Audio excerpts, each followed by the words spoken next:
Breaking news చూస్తున్నారు. America అధ్యక్షుడు ట్రంప్ని target చేశారా? బ్యాక్ టు బ్యాక్ అతనిపైన హత్యాయత్నాలు జరుగుతూ ఉన్నాయా అంటే అవునైన మాట వినిపిస్తోంది. ఈ ఘటన కూడా వింటే అటువంటి మాటకి ఇంకెంత కన్ఫర్మేషన్ వస్తుంది. అమెరికా అధ్యక్షుడు ట్రంప్పై మళ్ళీ హత్యాయత్నం జరిగింది. వైట్ హౌస్కి 800 మీటర్ల దూరంలో కాల్పులు జరిగాయి. వాషింగ్టన్ డీసీలోని నేషనల్ మాల్ దగ్గర సీక్రెట్ సర్వీస్ అధికారులపై కాల్పులు జరిపాడు దుండగుడు. కాల్పుల్లో చిన్నారికి గాయాలయ్యాయి. హాస్పిటల్కి తరలించారు అక్కడ అధికారులు. వైట్ హౌస్ సెక్యూరిటీ వెంటనే అక్కడ అధికారులు అప్రమత్తమయ్యారు. దుండగుడిపై అధికారులు ఎదురు కాల్పులకు దిగారు. తాత్కాలికంగా వైట్ హౌస్ను దిగ్బంధించారు అధికారులు. ట్రంప్ ప్రెస్ మీట్ పెట్టే కొద్దిసేపటికి ముందే ఈ కాల్పులు జరిగాయి. 10 రోజుల కిందటే ట్రంప్పై కాల్పులు జరిగాయి. హిల్టన్ హోటల్లో ట్రంప్ డిన్నర్ మీట్లో ఉండగా ఈ ఘటన జరిగింది. 2 ఏళ్లలో ట్రంప్పై 4 సార్లు హత్యాయత్నం జరిగిందంటే అర్థం చేసుకోవచ్చు ట్రంప్ ఎంత టార్గెట్లో ఉన్నాడు. ఏప్రిల్ 26న హిల్టన్ హోటల్లో ఆయన ఉండగా కాల్పులు జరిగాయి. 2024 జూలైలో పెన్సిల్వేనియా సభలో ట్రంప్పై కాల్పులు జరిగాయి. 2024 సెప్టెంబర్లో ఫ్లోరిడాలో గోల్ఫ్ ఆడుతూ ఉండగా ట్రంప్పై హత్యాయత్నం జరిగింది. విజువల్స్ మీరు చూస్తూ ఉన్నారు. అక్కడ పరిస్థితి వెంటనే కాల్పులు జరిగిన ప్రదేశాన్ని కార్డన్ ఆఫ్ చేయడం జరిగింది. అక్కడ అధికారులు మీరు చూడొచ్చు, పూర్తిగా ఆ ప్రదేశాన్ని తమ ఆధీనంలోకి తీసుకున్నారు. అటుగా ఉన్న కొంతమంది వెంటనే పరుగులు పెడుతున్న దృశ్యాలు కూడా మీరు చూడొచ్చు. ఆ ప్రదేశంలోకి ఇంకెవరు రాకుండా పూర్తిగా భద్రతా బలగాలు ఆ ప్రాంతాన్ని తమ ఆధీనంలోకి తీసుకున్నాయి. వైట్ హౌస్ దగ్గర కాల్పులు జరగడం ఆందోళన కలిగిస్తుంది. వైట్ హౌస్ ఇప్పుడు హై సెక్యూరిటీ జోన్లోకి వెళ్ళిపోయింది. ఎవరైనా అటువైపుగా రానివ్వటం లేదు. మీరు చూడొచ్చు, పూర్తిగా భద్రతా బలగాలు ఆ ప్రదేశాన్ని కార్డన్ ఆఫ్ చేయడం జరిగింది. ఆ దుండగుడు ఎవడు, ఎందుకు వచ్చాడు, ట్రంప్ని టార్గెట్ చేసే ప్రయత్నం చేశాడా, లేకపోతే ఇటువంటి చోట ఘటనలకు పాల్పడి ఒక సందేశాన్ని ఇచ్చే ప్రయత్నమో లేకపోతే ఒక అసంతృప్తిని వెలగకే ప్రయత్నమో జరుగుతూ ఉంటుంది. సాధారణంగా ఇటువంటి కాల్పుల గురించి మాట్లాడుకున్న సందర్భంలో అటువంటి అంశాలు మాట్లాడుకుంటుంటాం. ప్రస్తుతం మీరు చూడొచ్చు, సీక్రెట్ సర్వీసెస్ ఆ ప్రదేశాన్ని ఏ స్థాయిలో తమ ఆధీనంలోకి తీసుకునేది అనువనువుని క్షుణ్ణంగా గాలిస్తూ ఉన్నాయి. అక్కడున్న సీసీ ఫుటేజ్ను పరిశీలిస్తూ ఉన్నాయి. ఆ దుండగుడు ఎవడు, ఎక్కడి నుంచి వచ్చాడు, ఎందుకు వచ్చాడు అనేది డీటెయిల్గా ఇన్వెస్టిగేషన్ జరుగుతుంది. దానికి సంబంధించిన బిగ్ బ్రేకింగ్ న్యూస్ చూస్తున్నారు. యునైటెడ్ సర్వీసెస్ సీక్రెట్ సర్వీస్ ఒకటే చెప్పుకొచ్చింది, ఒక వ్యక్తి కాల్పులకు తెగబడ్డాడని చెప్పి వైట్ హౌస్ చెప్పుకొచ్చింది. ఈ ఘటనలో ఒకరికి గాయాలయ్యాయి. ఇన్వెస్టిగేషన్ లాంచ్ చేయడం జరిగింది. Washington DC metropolitan police department ప్రస్తుతం ఈ కేసుని ఇన్వెస్టిగేషన్ చేయడం జరుగుతోంది. మరి ముఖ్యంగా అమెరికా అధ్యక్షుడు ట్రంప్ పట్ల ఏం జరుగుతోంది, ఎందుకు ఈ హత్యాయత్నాలు జరుగుతున్నాయి? ఎందుకంటే గత ఏప్రిల్ 26 ఏప్రిల్ 26న హిల్టన్ హోటల్ ఉండగా కాల్పులు జరిగాయి. అక్కడ కూడా భద్రతా లోపం అని చెప్పి యునైటెడ్ స్టేట్స్కి సంబంధించి సీక్రెట్ సర్వీస్ మీద పెద్ద ఎత్తున ఆరోపణలు వినిపించాయి. ఆ వ్యక్తి అక్కడికి చేరుకున్న తర్వాత, మారణాయుధాన్ని పట్టుకున్న తర్వాత అక్కడికి వచ్చి చెక్ చేస్తున్న క్రమంలో దొరికాడు తప్ప అంతకుముందు ఎందుకు కంట్రోల్ చేయలేకపోయారు? వాళ్ళు అక్కడ లోపలికి ఎంట్రీ ఇచ్చే సందర్భంలో ఇంకెంత దూరం లేదట, చాలా దగ్గరగా ఉంది అనేది అక్కడ వినిపించిన మాట. మరి అటువంటి సందర్భంలో సీక్రెట్ సర్వీసెస్ ఫెయిల్యూర్ అక్కడ కనిపించింది. అండ్ ఈరోజు ఒక వ్యక్తి, ఇంతవరకు అతను ఆచూకీ దొరకలేదు. ఆ కాల్పులు జరిపిన వ్యక్తిని ఎక్కడున్నాడు, వాడి కోసం ఇన్ఫ్యాక్ట్ ఆ వ్యక్తి కోసం గాలింపులు జరుగుతూ ఉన్నాయి. అమెరికన్ సీక్రెట్ సర్వీసెస్, మరి ముఖ్యంగా వాళ్ళ ఇంటెలిజెన్స్ గురించి మాట్లాడుకుంటూ ఉంటాం.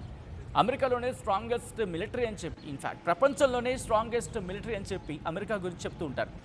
అంతేకాదు నిఘా వ్యవస్థలు, ఇంటెలిజెన్స్లో చాలా స్ట్రాంగ్ అని వింటూ ఉంటాం. అండ్ ఇరాన్ మీద దాడి జరిపినప్పుడు ఎంత ప్రిసిషన్ స్ట్రైక్ చేశారు, ఎంత precision strike. That supreme leader Ayatollah Ali ఖమేనీని చంపేందుకు ఎక్కడ ఉన్నాడో చూసి ఆ లొకేషన్ టార్గెట్ చేసి ప్రపంచానికి, ఎక్కడ బయట ప్రపంచానికి తెలియదు ఆ Iran supreme leader Ayatollah Ali Khamenei ఎక్కడున్నాడు.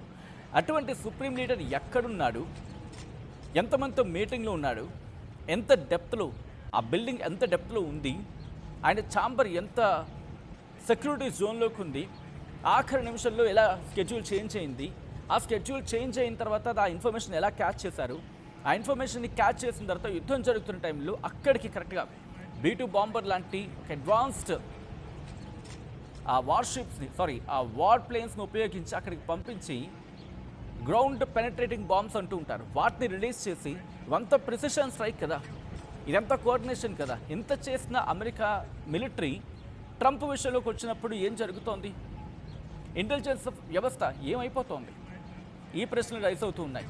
వరుస ఘటనలు ఒక్కసారిగా అమెరికాను ఆందోళనకు గురి చేస్తూ ఉన్నాయి. ఇరాన్ మీద దాడి చేస్తున్న తర్వాత, ఇరాన్ మీద దాడులకు పాల్పడిన తర్వాత అమెరికా మీద మరీ ముఖ్యంగా అధ్యక్షుడు ట్రంప్ మీద కాల్పులు అనేవి ఇంకా ఎక్కువ అవుతూ ఉన్నాయి. ప్రస్తుతం దానికి సంబంధించిన బిగ్ బ్రేకింగ్ న్యూస్ చూస్తూ ఉన్నారు. ఇప్పటికే Washington DC metropolitan police department దీని మీద ఇన్వెస్టిగేషన్ స్టార్ట్ చేసింది. అయితే ఇక్కడ secret service deputy director Matthew క్విన్ ఏమంటున్నారంటే, షూటింగ్ జరిగింది, ఒక వ్యక్తి ప్లేన్ క్లాత్స్లో వచ్చాడు, ఒక సస్పీషియస్ ఇండివిజువల్గా గుర్తించాం. అయితే ఇక్కడ ఆ వ్యక్తి మారణాయుధాలు పట్టుకొని ఉన్నాడనేది మా అనుమానం అంటూ కూడా అని చెప్పుకొచ్చారు. దాంతోపాటు ఆ ఏజెంట్స్ వెంటనే ఫాలో అవ్వడం జరిగింది, వెంటనే బ్యాకప్గా పిలిచిన పరిస్థితి ఉంది. అయితే యూనిఫార్మ్డ్ సీక్రెట్ సర్వీసెస్ ఆఫీసర్స్ అక్కడికి వచ్చారు. ద సస్పెక్ట్ అంటే ఈ అధికారులు అక్కడికి చేరుకున్న సందర్భంలో అనుమానిత వ్యక్తి అక్కడి నుంచి పారిపోయాడు, వెంటనే కాల్పులకు తెగబడ్డాడు. అంటే జరిగిందేంటి, ముందుగా ఒక వ్యక్తి అక్కడికి వచ్చాడు, వ్యక్తి వచ్చిన తర్వాత వీళ్ళకి డౌట్ వచ్చింది, డౌట్ వచ్చి అతని దగ్గరికి వెళ్ళే ప్రయత్నం చేశారు, ఆ వ్యక్తిని అడిగే ప్రయత్నం చేయడం లేకపోతే పట్టుకునే ప్రయత్నం చేశారు. వెంటనే ఆ వ్యక్తి అధికారుల మీద కాల్పులకు తెగబడ్డాడు. అందులో ఒక వ్యక్తికి గాయమైంది, ఒక చిన్నారి కూడా గాయమైనట్టుగా తెలుస్తూ ఉంది. వెంటనే సమీప హాస్పిటల్కి తరలించి వాళ్ళకి చికిత్స అందించడం జరిగింది. అయితే ఇందులో ఒక డెవలప్మెంట్ ఏంటంటే, ఇప్పుడే అందిన లేటెస్ట్ డెవలప్మెంట్, ఆ వెపన్ని రికార్డ్ చేసుకున్నారు, దాంతోపాటు ఆ సస్పెక్ట్ని కూడా అదుపులోకి తీసుకున్నారు అనేది వినిపిస్తున్నమాట. దీంట్లో ఒక చిన్నారికి గాయాలయ్యాయి, అయితే ప్రాణాపాయం లేదు అనేది అమెరికా చెబుతున్న మాట. అయితే ఇన్వెస్టిగేషన్ ఇంకా జరుగుతూ ఉంది, కేవలం ఒకరు ఉన్నారా లేకపోతే ఇంకా ఎవరైనా ఉన్నారా అని చెప్పి. మరి ముఖ్యంగా యుఎస్ ప్రెసిడెంట్ అంటే అమెరికా అధ్యక్షుడు ట్రంప్ని టార్గెట్ చేయడానికి వచ్చారా, లేకపోతే యుఎస్ వైస్ ప్రెసిడెంట్ జేడీ వ్యాన్స్ని టార్గెట్ చేయడానికి వచ్చారా? ఎందుకంటే ఇక్కడ ఈ క్వశ్చన్ ఎందుకు రైజ్ అవుతుంది, జేడీ వ్యాన్స్కి సంబంధించిన మోటార్ కేర్ అప్పుడు వెళ్తుందట, ఆ ఏరియా నుంచే కొద్దిసేపటి క్రితం వెళ్ళిందట. సో ఇవన్నీ మాట్లాడుకున్న సందర్భం కాబట్టి ప్రస్తుతం అనుమానాలు ఇంకా పెరుగుతూ ఉన్నాయి.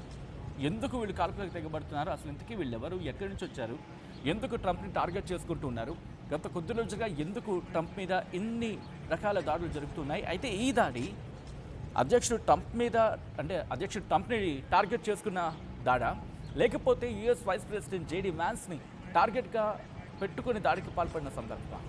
ఇన్వెస్టిగేషన్ జరుగుతోంది, పూర్తి సమాచారం ఇంకా తెలియాల్సి ఉంది.